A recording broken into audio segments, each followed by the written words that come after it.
January 27th marks Holocaust Memorial Day, as states across the world honour the victims of one of the worst genocides in human history. During the Holocaust, millions of Jews and other minority groups were systematically killed by Nazi Germany over the course of 6 years. But how were the Nazis able to persecute and exterminate Jews on such a massive, devastating scale? And are the same tactics of dehumanization being used today to justify the ongoing massacre of Palestinians in Gaza? Dehumanization is often referenced when attempting to understand instances of mass violence against specific groups of people. Denying the humanity of one's enemies enables perpetrators of violence to overcome moral inhibitions against harming them, while also influencing the public to accept the violent acts being committed. The Nazis used a range of dehumanization techniques to desensitize the German population to Jewish suffering, and the same techniques are being used by Zionists today to justify Israel's war on Gaza, as well as its ongoing, violent occupation of Palestinian people and land. Following the end of World War I, Nazi propagandists cast Germany as the victim or potential victim of its European neighbours. Germany was presented as a peace-loving nation forced to take up arms to defend European civilization against external threats. Military aggression aimed at gaining land to expand German territory was presented as a necessary act of self-defense. The same claims of victimhood and self-defense are being used by Israel to defend its ongoing aggression against Palestinians. Israel has not only the right but the obligation to defend itself. The Nazis gradually reduced the humanity of the Jews in the eyes of the German public by comparing them to animals such as rats, and by disseminating anti-Semitic images. Jews were presented as mindless barbarians with a tendency towards criminality, and with different physical and biological traits that made them inferior to the Aryan race. Today, the same dehumanizing language has been used by Israeli officials to describe Palestinians. אנחנו נלחמים בחיות אדם ואנחנו נוהגים בהתאם. זאת המלחמה של בני האור מול בני החושך. Some commentators have even claimed that Palestinians collectively have a low IQ due to their genetics, while others promote the much-repeated narrative that Palestinians teach their children to hate and kill Jews.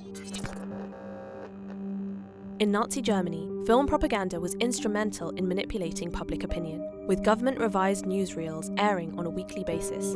Film footage was shot by professional photographers and delivered to Berlin each week, with then propaganda minister Joseph Goebbels actively helping to create each newsreel, even editing scripts. Mobile cinema trucks held screenings even in rural areas of Germany, and films were translated into different languages to reach as wide of a public as possible. Today, Tel Aviv is also editing film and news pieces in order to frame its war on Gaza. Anchors wishing to report from Gaza are only allowed to do so under the supervision of the Israeli army, and must submit their footage to Israeli officials for review before broadcast. And in order to win international support, Israel produced and screened a heavily edited film on the October 7th attacks and staged short fictional films claiming to show what Hamas attacks would look like in other countries. Israel has also spent millions of dollars on YouTube ads, even targeting children's videos, in a bid to disseminate its narrative far and wide. In an effort to maintain support for its military offensives, the Nazis exaggerated and invented atrocities committed by the groups they wanted to exterminate, including Jewish refugees.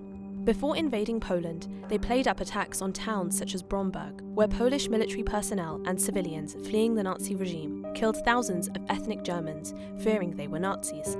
5,000 ethnic Germans were killed in the attacks, but the Nazis inflated that number, claiming that 58,000 had been killed, thereby justifying retaliation and the Nazi invasion of Poland. In a similar vein, Israeli and US officials continue to repeat already debunked stories that Hamas beheaded babies and committed mass rapes and mutilations during the October 7th attacks, in order to justify Israel's relentless bombardment of Gaza. The Nazis claimed that every allegation of Germany abusing the Jews was simply Allied propaganda.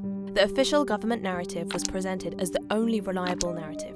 Today, Israel has similarly sought to silence all other voices of dissent or those in support of Palestine. From claiming that the Gaza Ministry of Health's death toll figures cannot be trusted, to alleging that everyone, from journalists, UN officials and international human rights organizations, to the South African government itself, are affiliated with Hamas.